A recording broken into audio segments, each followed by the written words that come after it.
বিশ্বকর্মা হলেন শিল্পকর্মের দেবতা। হিন্দু ধর্মাবলম্বী মানুষরা যারা যন্ত্রপাতি নিয়ে কাজ করেন তাদের কাছে পরম আরাধ্য হলেন দেবশিল্পী বিশ্বকর্মা। পুরাকালে দেবতাদের জন্য তিনি নানান অস্ত্রশস্ত্র বানিয়েছিলেন। তাছাড়া বিভিন্ন নগরী ও প্রাসাদও তিনি বানিয়েছিলেন নিজের হাতে, তাই তিনি দেবশিল্পী। আজকের পর্বে আমি আপনাদেরকে জানাবো বিশ্বকর্মার দ্বারা সৃষ্টি করা এমন কিছু অবিশ্বাস্য শিল্পকর্ম যা হয়তো অনেকেরই অজানা। তো আসুন জেনে নেওয়া যাক দেবশিল্পী বিশ্বকর্মা নিজের হাতে কি কি শিল্পকর্ম করেছিলেন।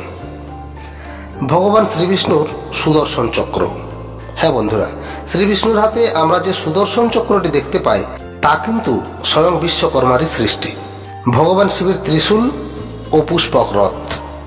দর্শক বন্ধুরা, মহাদেবের ত্রিশূল ও পুষ্পক রথও কিন্তু বিশ্বকর্মার নিজের হাতে তৈরি করা। পুরাণ মতে বিশ্বকর্মার কন্যা হলেন সংজ্ঞা। এই সংজ্ঞার বিবাহ হয়েছিল সূর্যের সঙ্গে, কিন্তু সূর্যের ভীষণ তেজ সহ্য করতে না পেরে সংজ্ঞা তার বাবার কাছে ফিরে আসেন এবং সূর্যদেবের ভীষণ তেজের কথা তার পিতার কাছে বলেন।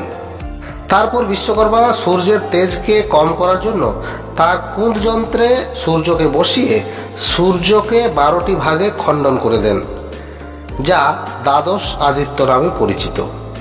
এর ফলে সূর্যের তেজ অনেকটাই কমে যায় এবং দেবী সংজ্ঞা সূর্যের সঙ্গে সুখে সংসার করতে পারেন।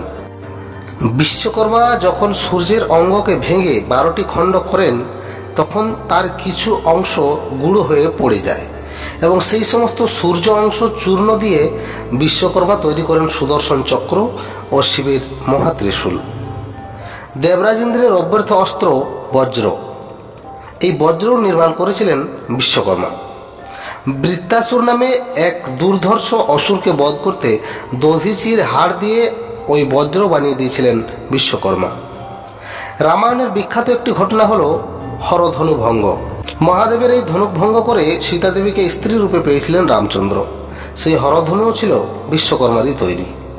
বলা হয় পুরীর জগন্নাথ মন্দিরে যে বলরাম, জগন্নাথ ও সুভদ্রার মূর্তি আমরা দেখতে পাই তাও কিন্তু নির্মিত হয়েছিল স্বয়ং বিশ্বকর্মার দ্বারা। বিভিন্ন দৈব অস্ত্রশস্ত্রের পাশাপাশি তিনি নির্মাণ করেছিলেন একাধিক নগরী। সর্বপুরীর নির্মাতা স্বয়ং বিশ্বকর্মা।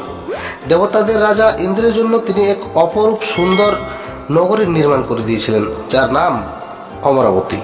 আর এই অমরাবতী ছিল ইন্দ্রের রাজধানী। তাছাড়া ত্রেতা যুগে বিশ্বকর্মা বানিয়েছিলেন স্বর্ণলঙ্কা। দাপর যুগে বিশ্বকর্মা নির্মাণ করেন শ্রীকৃষ্ণের রাজ্য দ্বারকাপুরী। পাণ্ডব ও কৌরবদের জন্য তিনি বানিয়েছিলেন হস্তিনাপুরী। শ্রীকৃষ্ণের অনুরোধে বিশ্বকর্মা পাণ্ডবদের জন্য এক সুন্দর নগরী বানিয়ে দিয়েছিলেন যার নাম ছিল ইন্দ্রপ্রস্থ। এই তো মাত্র কয়েকটি উদাহরণ। এরকম অজস্র অস্ত্রশস্ত্র, যন্ত্রপাতি, শহর ও নগর নির্মাণ করেছিলেন বিশ্বকর্মা, তাই তো তিনি দেবশিল্পী।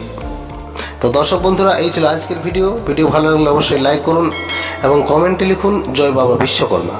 নমস্কার।